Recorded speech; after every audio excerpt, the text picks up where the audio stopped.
Good evening, good morning. Book club में आपका welcome है।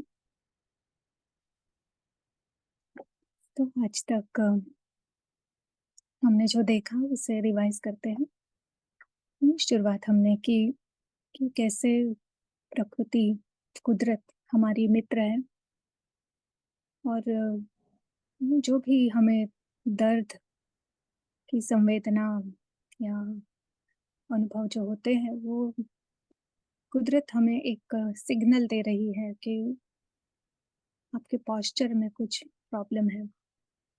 आप मेहमान हैं, अगर मेहमान की तरह रहेंगे, ऑनरेबल गेस्ट की तरह रहेंगे तो आपका बहुत बहुत स्वागत है, आपको बहुत खुशी है। सुख, शांति ये सब कुछ आपके लिए ही है। पर जब हम हमारी ऑनररी पोजीशन चेंज करते हैं, यानी जो भी यहाँ की चीज़ें हैं, मेहमान मालिक बन जाता है और चीज़ें मेरी है, ये जब लेबल लग जाते हैं और उसे हमने कहा कि आइडेंटिफिकेशन करना।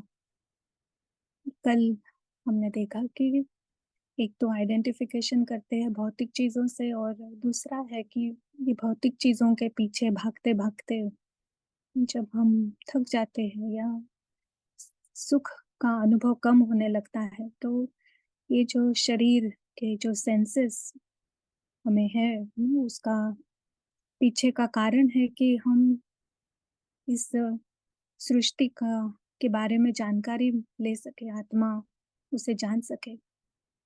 पर उसका जो उपयोग है उसको हम दुरुपयोग में बना लेते हैं, तो उन सेंसेस से हम सुख पाना शुरू करते हैं। और ये जब आत्मा गलत तरह से सुख पाती है और कई जन्मों से करती आ रही है, तो उसका ही कारण है कि हमें इतनी सारी शारीरिक और मानसिक बीमारियां हैं। तो अगर मुझे पता चल गया है कि क्यों मैं इस तरह से महसूस कर रही हूँ, तो मैं इतनी श्रेष्ठ आत्मा, शांत स्वरूप, प्रेम स्वरूप, तो वो अनुभव अब कहाँ चले गए?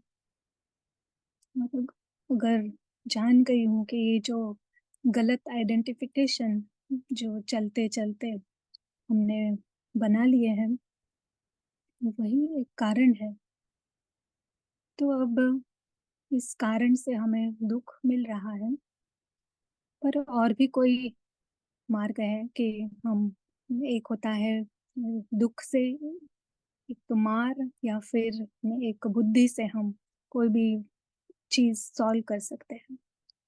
तो आज का जो अध्याय है, लेसन 5, उसे हम बुद्धि की तरह से अब देखेंगे कि कैसे इन विनाश बल, कल हमने उसे विनाश बल कहा, इन विनाश बलों को खत्म करना क्या मेरे हाथ में है? और अगर है तो मैं उसे कैसे कर सकती हूँ? तो ये बहुत ब्यूटीफुल वे ऑफ थिंकिंग हमें बताएगा कुछ नया दृष्टिकोण कि हम सिर्फ रिसीविंग एंड पर नहीं है, नहीं, हम भी कुछ कर सकते हैं। तो देखते हैं आज का सेशन। चैप्टर 5, चैप्टर का टाइटल है दूसरा विकल्प। विकल्प यानी ऑप्शन। कल देखा कि विनाश बल का एक ऑप्शन था जिससे ये आइडेंटिफिकेशन प्रकृति हमें उन्हें ठीक कर देती है, पर उससे दर्द मिलता है। पर अब दूसरा ऑप्शन क्या है? तो पहले सेक्शन का टाइटल है पहचान में मिलावट, the alloy in the identity. Alloy का मतलब होता है कि जो से गोल्ड होता है, गोल्ड 24 कैरेट गोल्ड होता है, वो बिल्कुल शुद्ध होता है और उसके अंदर उसे बड़ा बनाने के लिए उसके अंदर चांदी, तांबा और अलग-अलग मेटल्स जो इतने वैल्यू के नहीं होते हैं वो उसमें डालते हैं और उसकी वैल्यू कम होती है। पर उसकी क्वांटिटी बड़ी होती है। तो हमारी जो पहचान है, हमारी जो आइडेंटिटी है, उसमें कौन-सी मिलावट है? अब तक गलत पहचान की गंभीरता से हम अवगत हो गए होंगे। कल्पना करें कि एक मनुष्य जो अंतर मन से विश्वास करता था कि वह गधा था, तब वह गधे समान कार्य करेगा, गधे के समान चिंतित रहेगा और गधों वाली समस्याओं से पीड़ित होगा, जैसे कि चारे की कमी। है मनुष्य, समझ रहा है गधा, तो उसे चारे की चिंता है। हमारी वर्तमान स्थिति को स्पष्ट रूप से महसूस करना, यह हमारी उन्नति का एक महत्वपूर्ण पड़ाव है। सिर्फ ऊपर-ऊपर से हम खुश हैं, बहुत ही वंडरफुल है। सोशल मीडिया के लिए हमारा जो प्रोजेक्शन है, वो हम नहीं है। अगर हम ट्रूली अपने आप को जाने कि मैं कौन हूँ या मेरी क्या स्थिति हो गई है, ये जानना ज़रूरी है या ये मानना ज़रूरी है, तो हम इसके लिए कुछ करेंगे। हम ऊपर दिए गए उदाहरण वाले मनुष्य से ज़्यादा अलग नहीं हैं। यहाँ अनादि और सुंदर चैतन्य ज्योति स्वरूप आत्माओं को गहरा विश्वास है कि वे शरीर है। वे शरीर के बारे में चिंतित रहते हैं और वे शारीरिक समस्याओं के कारण दुखी हैं। जब उन्हें बताया जाता है कि आप सत्य स्वरूप में चैतन्य ज्योति स्वरूप आत्मा हो, तो यह उन्हें एक अजीब विचार प्रतीत होता है और वे समझ नहीं पाते कि उन्होंने किस बात को अनसुना किया है। यह भ्रमित स्थिति, स्टेट ऑफ इल्यूजन, आई की पहचान है। हमारी शरीर के साथ पहचान यानी तादात्म्यता बहुत गहरी है, क्योंकि बहुत अधिक सालों से इस पहचान में जी रहे हैं। साथ ही संपूर्ण समाज एक ही नाव में सवार है। वह गलत पहचान को पुष्ट करता है। जब हर व्यक्ति एक ही अपराध करता है, तब वह अपराध के रूप में देखा जाना बंद हो जाता है।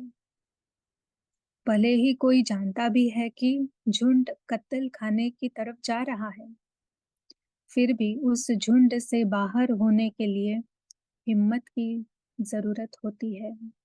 आत्मा का आय पहचानों से मुक्त होना, असत्य पहचानों से मुक्त होना, यानी स्वाभाविक रूप में स्वयं को अनादि, स्वतंत्र, गैर भौतिक यानी नॉन फिजिकल होने का अनुभव करना। उस जागरूकता में भौतिक जीवन के परिवर्तनशील होने के बावजूद भी वह शांति, खुशी और करुणा अनुभव करता है। यह ऐसी स्थिति है जिसमें वह आसपास के दूसरे लोगों की तरह चिंता और व्यवहार नहीं करता। यहाँ हम कह रहे हैं कि सारा ही समाज अपने को शरीर समझ रहा है। तो अगर कुछ अलग दृष्टिकोण को समझकर उस पर चलना, इसके लिए कुछ अलग तरह की हिम्मत भी ज़रूरत है और उसके लिए कुछ अलग तरह के अंडरस्टैंडिंग भी चाहिए, रिकॉग्निशन चाहिए कि कुछ तो गड़बड़ है। इतना सुंदर वो आत्मा, इतनी शांत स्वरूप, प्रेम स्वरूप आत्मा और अब इस शरीर के लिए चिंतित है। पूरा समय शरीर के अराउंड ही चल रहा है। सारे विचार, सारे कर्म, भले ही ये भौतिक दुनिया जो है वो परिवर्तन होती है, होगी और होने वाली भी है। पर जो अपने आप को आत्मा समझकर रहेगा, अपने सत्य स्थिति में जो कह सकेगा, उसे भले ही सारी दुनिया चिंतित है और दुखी है, तो भी वो उससे अलग रह सकता है। तो इस सत्य स्थिति में टिकने की या सत्य स्थिति में जीने में इतनी सारी पावर है। आत्मा का केवल ज्ञान होना यह एक अलग बात है, परंतु वास्तव में सिर्फ ज्ञान हो जाने से असत्य आय की पहचान मिट नहीं सकती। ओके, अभी 4 लेसन्स चैप्टर्स देखे, पता चल गया कि है बहुत सारी गलत पहचानें बनाई हैं, पर सिर्फ एक समझने से ये खत्म नहीं होगी। असत्य आय की ये विभिन्न पहचानें सिर्फ ऊपरी जमी हुई धूल नहीं है, पर ये सोने में अन्य धातु के मिश्रण जैसी है। अतः विलग करने की प्रक्रिया विधि पूर्वक होना आवश्यक है। सोने को धातु के मिलावट से शुद्ध करने के लिए धातु को पिघलाना पड़ता है। आत्मा से असत्य आय की पहचानों को निकालने का एक तरीका अति दर्द विदारक विनाश फल है। चरम पीड़ा अथवा विनाश जैसे मार्ग से अंततः आत्मा का इलाज हो सकता है। अभी जो दुख बढ़ रहा है हर हर लेवल पे, उसका रीजन ये है कि मनुष्य आत्मा में ये जो फॉल्स आइडेंटिटीज है वो बहुत ही हाईएस्ट लेवल पर है और बढ़ती जा रही है। तो एक है दर्द, जितना जितनी बड़ी फॉल्स आइडेंटिटी उतना बड़ा दर्द, वो एक मार्ग है। परंतु जैसे अध्याय 1 में उल्लेख किया गया है कि हम मनुष्य 2 में से एक मार्ग से सीखते हैं, दर्द द्वारा या बुद्धिमत्ता द्वारा। अनुवर्ती चर्चा इन 2 में से दूसरे मार्ग की पड़ताल करती है। हम कई कोणों से यानी एंगल से अपने उद्देश्य तक पहुंचेंगे और साथ ही कुछ महत्वपूर्ण अभ्यास प्रैक्टिसेस पर चर्चा करने का प्रयास करते हैं। विद्यार्थी इन अभ्यास को प्रयोग यानी एप्लीकेशन में लाने के बाद ही उसका मूल्य समझ सकेगा तथा वह स्व परिवर्तन और व्यावहारिक लाभ देख सकेगा।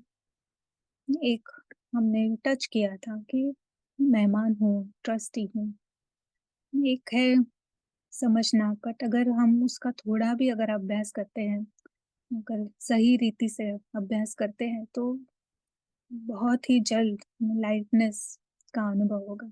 जो जो बात पहले हमें बहुत ही भारी लगती थी वो धीरे धीरे हल्की होने लगती है।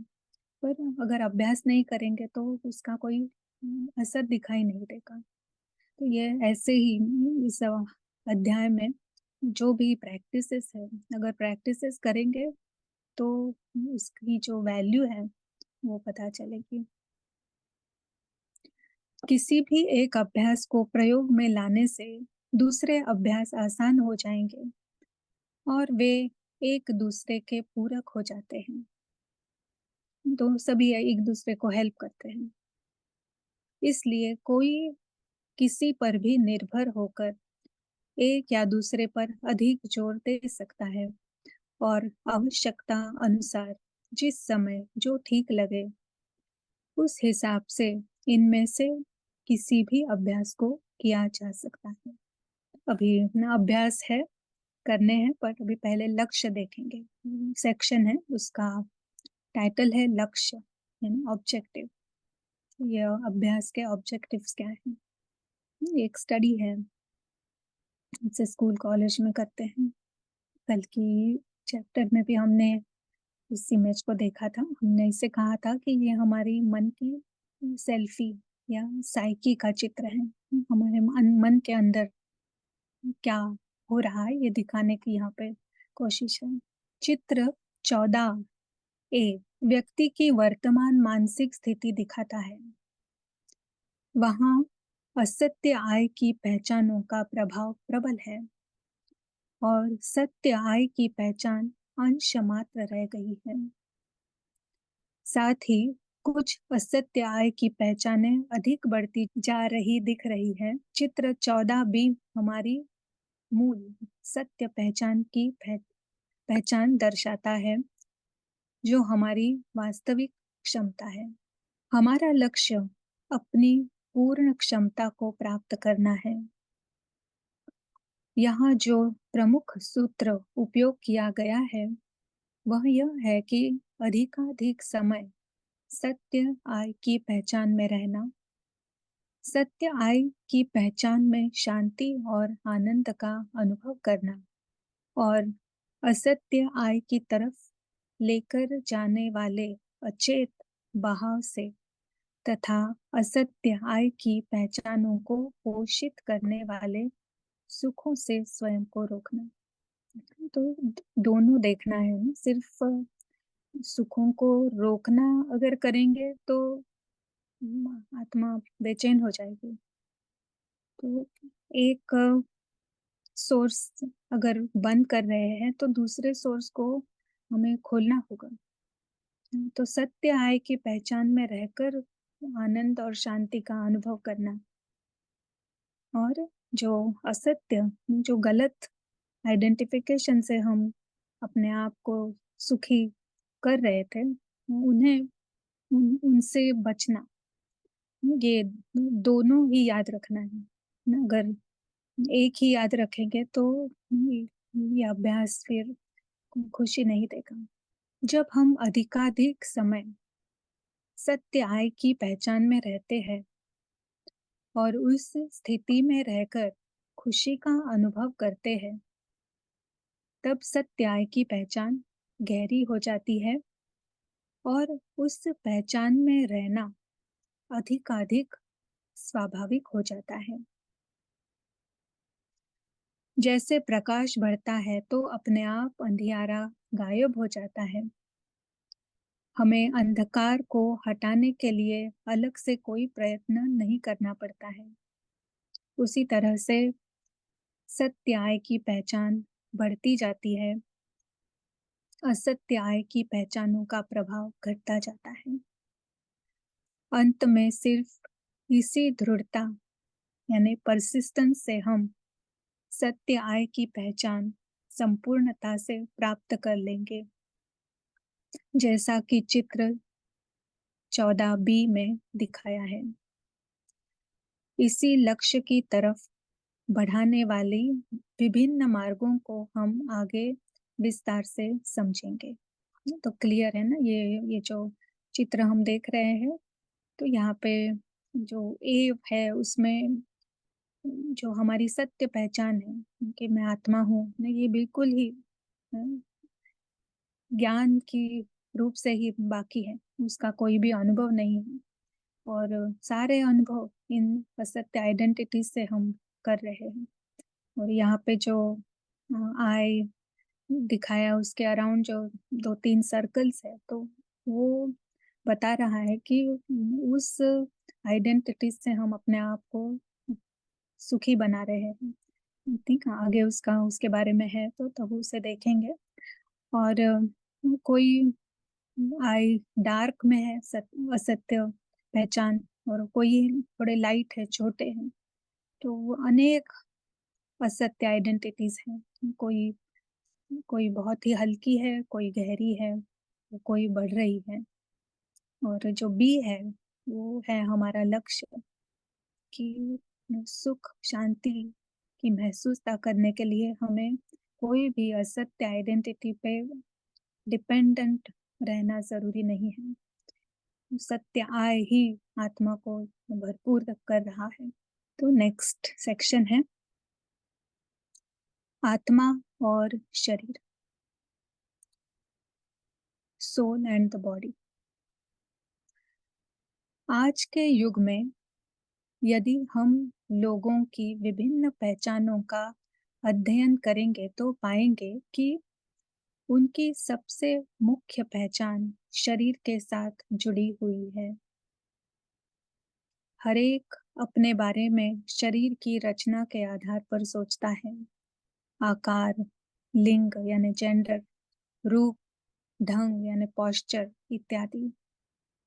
दूसरे शब्दों में सत्य आय स्मृति के लिए सबसे बड़ा प्रतिस्पर्धी शरीर पर आधारित पहचान है। नहीं, ये प्रतिस्पर्धी अच्छा शब्द है, क्योंकि जब शुरुआत हुई तो हम सत्य आय की ही पहचान में थे। फिर ये धीरे धीरे असत्य आय आने लगे, और वो सत्य आय, जो सत्य पहचान है, उसको कोने में ढकेलने लगे।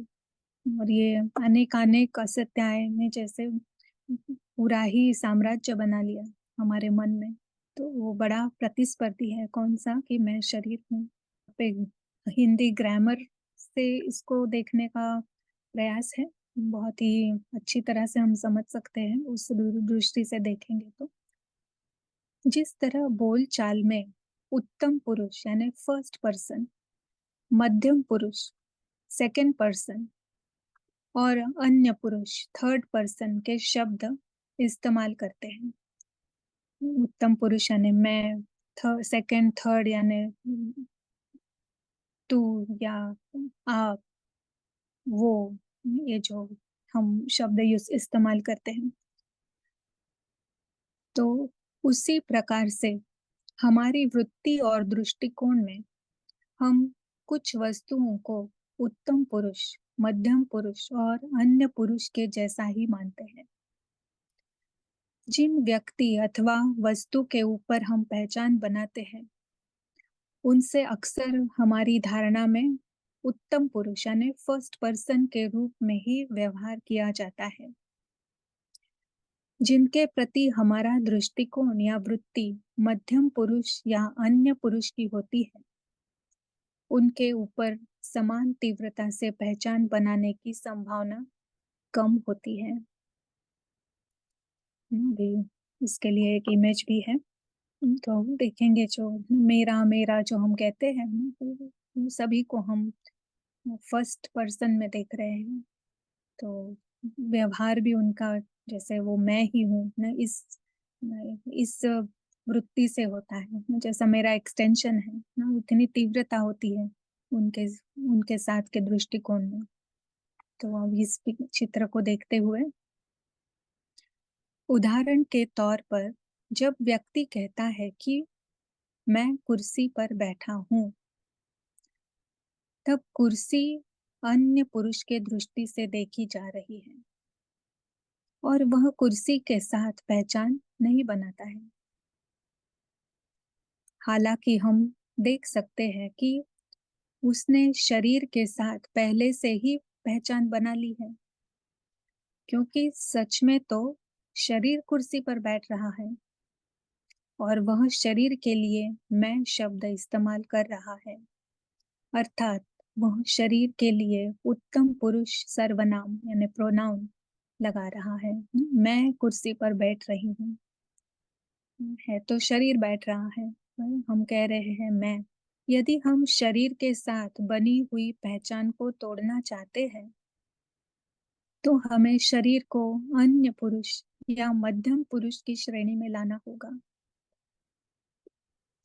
उसकी वृत्ति एवं अभिव्यक्ति ऐसी होगी, यानी वो क्या कहेगा, किस किस वृत्ति से बैठेगा या किस वृत्ति से वो उस कर्म को करेगा। मैं शरीर को कुर्सी पर बैठा रहा हूँ। मैं चल रही हूँ के बजाय मैं शरीर को चला रही हूँ, अथवा मैं खा रहा हूँ के बजाय मैं शरीर को खिला रहा हूँ। इस अभ्यास से व्यक्ति शरीर से काम करते हुए भी अशरीरी यानी बॉडीलेस बीइंग होने का एहसास करती है। एक है कि मैं शरीर हूँ, और ये इस अभ्यास से हम शरीर नहीं है। यहाँ इस तरह का ये सोचने के लिए या उस बुद्धि को इस ज्ञान से भरने के लिए हम मदद करते हैं। हम यह वृत्ति लगभग सभी कर्म करते हुए रख सकते हैं।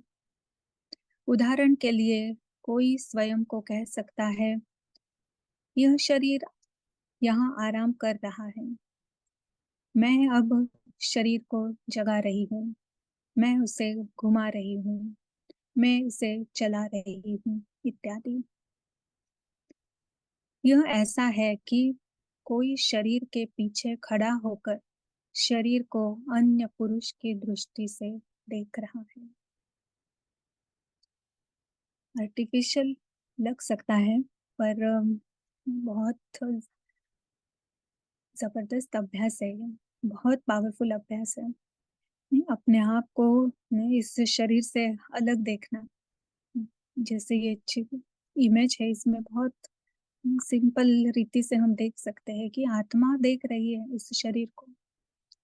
आत्मा है रियल आई, सत्य आई है आत्मा, और ये जो शरीर है वो कुछ अलग बात है। शरीर वो शरीर नहीं है, बट वो शरीर को देख रही है, वो शरीर का इस्तेमाल कर रही है। नहीं, बोलते समय तो हम सेम ही बोलेंगे, बट थोड़े मे बी 1 घंटे में एक आध बार भी अगर हम इस तरह से अपने आप को देखते हैं, एक 1 मिनट, 2 मिनट, 5 मिनट कुछ कर रहे हैं, काम कर रहे हैं, तो अपने आप को एकदम याद दिलाना है।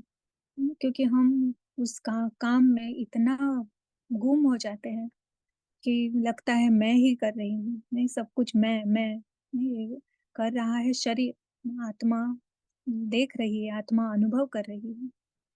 तो वो उस क्षण अगर हम अपने आप को याद दिलाते हैं कि मैं तो अलग हूँ, मैं देख रही हूँ, या इस शरीर से कर्म हो रहा है, तो आप देखेंगे अगर वो काम करते हुए अगर आपको थकान लग रही है, आप बोर हो रहे हैं, आपको नहीं भी करना है, पर जैसे ही आत्मा उस शरीर को करते हुए देखती है, तो एक अलग सा अनुभव होता है, एक एकदम हल्का लगने लगता है कि आत्मा तो देख रही है, शरीर कर रहा है। ऐसे बार बार हम अभ्यास कर सकते हैं।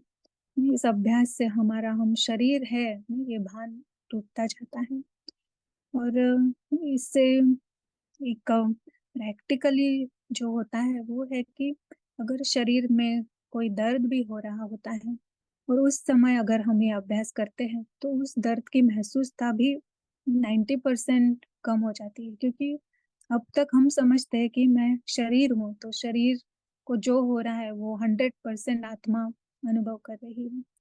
जैसे ही मैं शरीर से अलग हूँ, मैं शरीर को देख रही हूँ, मैं ये इस शरीर से अलग होने का जो जितना अभ्यास होगा, उतना वो सारी ही दर्द की तीव्रताएं भी कम होने लगती हैं। आप करके देखना जरूर कि यह ऐसा है कि कोई शरीर के पीछे खड़ा होकर शरीर को अन्य पुरुष की दृष्टि से देख रहा है। मैं अलग, शरीर अलग, ये अभ्यास कर सकते हैं। फिर नेक्स्ट सेक्शन है आत्मनिरीक्षण एवं स्व अवलोकन। इंग्लिश में इजियर है। Introspection, self observation. जैसे पहले विदित किया था कि पहचान बनाने का कार्य सतत हमारे अंदर चलता रहता है। हमने स्मृति में देखा कि मैं कौन हूँ, ये इमेज हमारे साथ हमेशा ही होती है। यह एक सूक्ष्म कार्य है, इसलिए सामान्यतः लोग समझ नहीं पाते हैं कि यह पहचान उनके ऊपर छाई हुई है, और वे न इसे जानने की परवाह करते हैं कि किस प्रकार बार बार समय के साथ उनकी पहचानें बदलती रहती है। हमारे लिए एक बहु उपयोगी अभ्यास है कि हमारे इस आंतरिक कार्य का निरीक्षण करना और समय समय पर अपनी पहचान को समझना। हम कितनी बार स्वयं को गैर भौतिक यानी नॉन फिजिकल रूप में और सुरक्षित ज्योति बिंदु होने की चेतना में रहते हैं। ये अपने आप में हमें निरीक्षण करना है। अपने आप की पहचान का अवलोकन, ऑब्जर्वेशन एक सुंदर खेल हो सकता है। वह हम अपने आप से खेल सकते हैं। हम्म, जैसे कहा था कि ये मन के लेबोरेटरी में हमारे प्रयोग है। तो अगर आत्मा जागृत है, तो ये सारा खेल खेल सकती है। अभी बार बार जब भी हमें याद आए तो देखना है ना, अभी कौन सी आइडेंटिटी चल रही है। आत्मा हूँ ये याद है मुझे, या अभी ये किरण कौन सी आइडेंटिटी में है। तो ये एक सुंदर खेल हो सकता है, क्योंकि हम देख भी पाते हैं कि कितना कितना मैं ऊपर नीचे हो रही हूँ। जिस आइडेंटिटी में है तो उसके साथ तो किस तरह के मेरे संकल्प है, किस तरह की थॉट्स है, कैसी वृत्ति है, और क्या चल रहा है अंदर, और वो कैसा चेंज होता है हर हर आइडेंटिटी के साथ, ये सारा कैसे चेंज होता है। अनुभव से हम जानते हैं कि किसी भी तरह का कष्ट हमारी सीखने की क्षमता को बढ़ाता है। उन क्षणों के अंतर्गत हमारी पहचान को समझने के प्रयास बहुत अधिक फलदायी हो सकते हैं। हम यह भी जानते हैं कि कष्ट का अस्तित्व जब हम असत्य आय की पहचान में होते हैं तभी होता है। किसी भी उत्तेजना के बावजूद सत्य आय की पहचान में हम किसी भी प्रकार के कष्ट से विमुक्त रहते हैं। कितनी भी उत्तेजना, यानी सामने कुछ भी हो रहा हो, अगर मैं आत्मिक स्मृति में हूँ, अगर मैं सत्य आय की स्मृति में हूँ, तो मुझे कोई भी कष्ट फिजिकली भी नहीं और मानसिक भी नहीं, कोई भी हमें कष्ट दे नहीं सकता है। इसलिए उन क्षणों के दौरान जब हम चिंता, चिड़चिड़ापन, निराशा अनुभव करते हैं, अथवा जब हम आलोचित या पराजित अनुभव करते हैं, तब हम असत्य आय की पहचान के अधीन होते हैं, और हमें उन असत्य आय को पहचानने की जरूरत है। एक, जैसे कहा कि बार बार हम चेक कर सकते हैं, पर जब सब कुछ ठीक होता है तो बहुत ही स्वाभाविक है कि हमें याद नहीं आएगा कि हम चेक करें।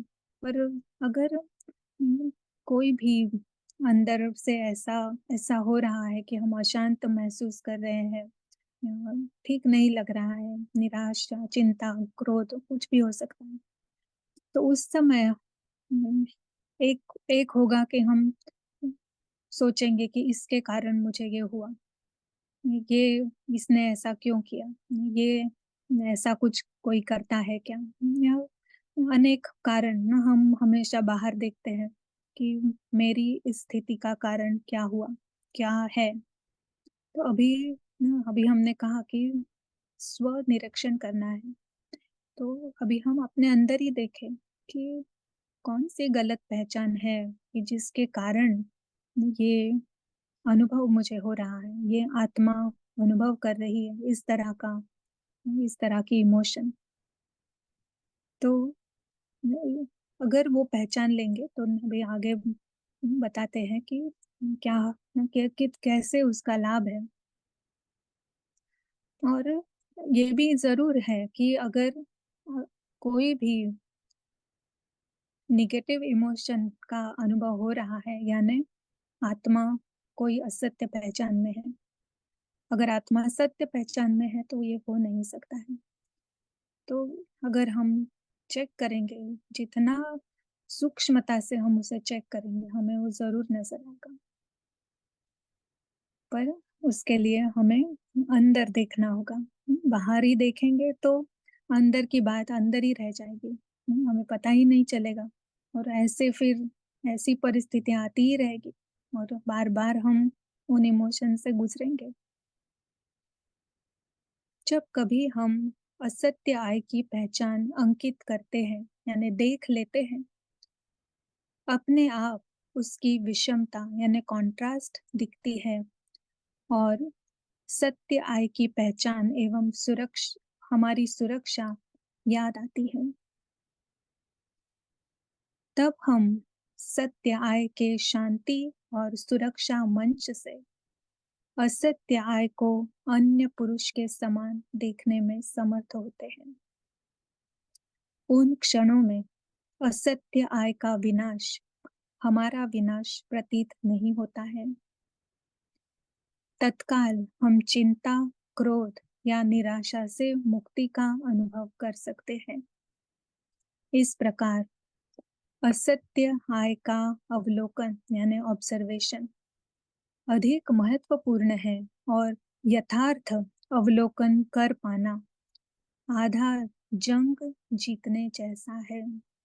एक बात तो है कि उस असत्य आय को देखना तभी संभव है जब हमें थोड़ा भी याद है कि मैं वो सत्य आय हूँ। तो सत्य आय का फाउंडेशन ही असत्य आय को देख सकता है। तो जैसे ही हम असत्य आय को देख लेते हैं तो उसके साथ-साथ हमारी सत्य आय की याद भी है। तो वो स्विच होना बहुत आसान है कि सत्य तो मैं हूँ, शांत स्वरूप, प्रेम स्वरूप। देख लिया कि ये कुछ अलग, ये कुछ फॉरेन चीज़ है ना, ये जो असत्य आय है, ये जो मैं महसूस कर रही हूँ, ये फॉरेन है, ये मैं नहीं हूँ। तो जब इसको हम बहुत सूक्ष्मता से समझ जाते हैं, तो फिर यहाँ कहा है कि जैसे ये आधा जंग जीतने जैसा है। जंग यानी लड़ाई। तो जब हम सत्य आय की पहचान में होते हैं, सभी प्रतिकूल घटनाएं, प्रतिकूल यानी जो हमारे फेवर में नहीं है, असत्य आय को अधिकतम केवल खरोच सकती है या आय के भार को, आय यहाँ पे असत्य आय के भार को नष्ट करती है। नहीं, किसी ने हमें कुछ कहा और हम लगा कि हमारा अपमान हो गया, जस्ट एग्जाम्पल।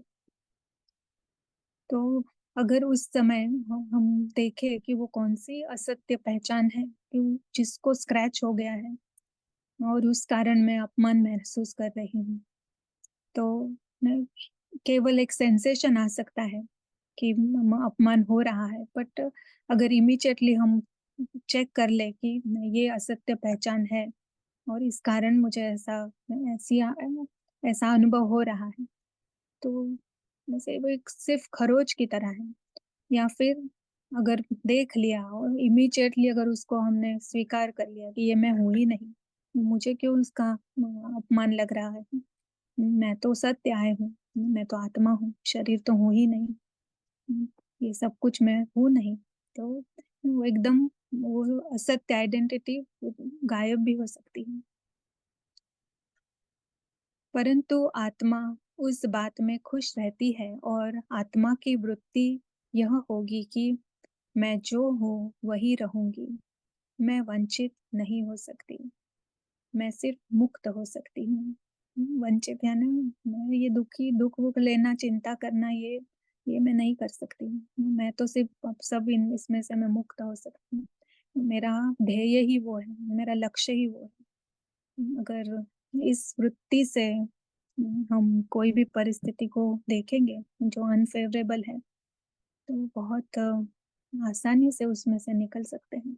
जब आसपास की परिस्थितियां हमारी असत्य आय को सुकून, सुख अथवा प्रशंसा दिलाती है, जैसे कि जब छोटी इच्छाएं पूर्ण होती हैं, उस समय हमें जागरूक होना चाहिए क्योंकि ये गलत सुरक्षा का भाव पैदा कर सकती है और ऐसे समय स्व निरीक्षण से असत्य आय का छूट जाना संभव है। तारीफ भी मिलती है ना, जैसे अपमान भी हो सकता है, दुख भी हो सकता है, पर वैसे तारीफ भी होती है। तो उस समय भी हम देखें कि हमारी जो फ़ॉल्स आइडेंटिटी है वो बढ़ तो नहीं रही है। जो पहले वाले पिक्चर में हमने देखा कि 2-3 सर्कल्स थे उसके ऊपर कि आप बहुत अच्छा खाना बनाती हैं। आ रहे हैं, सभी तारीफ़ किए जा रहे हैं और हमने हमारी आइडेंटिटी बना ली कि मैं तो बहुत अच्छी कुक हूँ। तो वहाँ पे भी हमें चेक करना है कि ये कुक वग़ैरह ठीक है, आत्मा हूँ। ये ये एक सफ़र है, मेहमान हूँ। क्योंकि कोई ऐसा भी कभी हो सकता है कि कोई आपकी कुकिंग की तारीफ़ ना करे, वो कुछ बोले ही नहीं, सिर्फ़ खा ले। आपने बहुत दिल से बनाया है, तो उस समय फिर दुःख हो सकता है। तो हम इस ऐसी आइडेंटिटीज़ हम बनाए ही नहीं, तो हमें कोई अपेक्षा ही नहीं है कि कोई उसको उसको स उसको पैम्पर करे। उसे हमें सुरक्षित रखने की ज़रूरत नहीं है। वो जो सत्य आए है, वो अपने आप ही सुरक्षित है।